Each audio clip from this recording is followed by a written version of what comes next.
Таман граѓаните помислија дека изборите како во целата држава, така и во Кочани завршија вечерта на 31 октомври, 2 дена подоцна нивната волја или на актерите повторно е оспорена, бидејќи во текот на вчерашниот ден беа поднесени 3 приговори до Државната изборна комисија, чии именител е повторување на гласањето во 3 избирачки места. Мотивацијата и математиката се јасни. Разликата од само 16 гласа отвора можност дека границата од победа до пораз е тенка и лесно променлива, дури ако се повтори гласањето на само едно избирачко место. Дали има недемократско во целата постапка?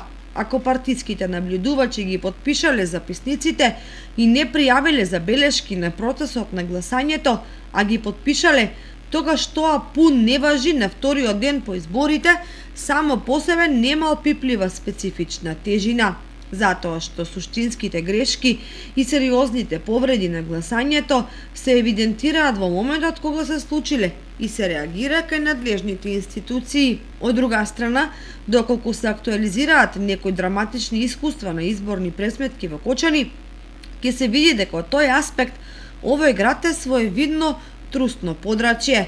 Повозрастните паметат дека се започна во изборната трка помеѓу Љупчо Величев и Арсо Божиновски во 14-тката, кога на политичката сцена беа промовирани тогаш популарните рекетари. Зошто популарни? Затоа што кога децата во тоа време ги прашуваа што сакаш да бидеш кога ќе пораснеш, одговараа рекетар. Подоцна на изборите во Кочани на поедини избирачки места беа регистрирани најдолгите колони од гласачи во популарните бугарски возови, кои овозможија на една партија да го претвори градот во бастион, или работењето на поедини фирми на денот на гласањето и транспортирањето на вработени со пикапи и коли до избирачко место и назад, со доказ дека го заокружиле кажаниот број. Можеби најкарактеристичен беше случајот во 2005 година, кога група бизнисмени го нападнаат бастионот, но по победата во првиот круг беа декласирани во вториот. Џабе беа подоцна многобројните приговори и повеќе дневните протестни маршеви.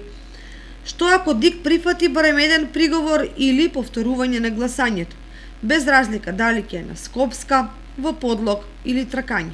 Народски речено, човек да не е во кожата на тамошните граѓани. Можеби би им било најпаметно тие недела 2 да отидат некаде на гости додека се заврши обработката и гласањето. Како и да е, ќе биде тоа голема војна со многу војска на мал простор и со малку гласачи.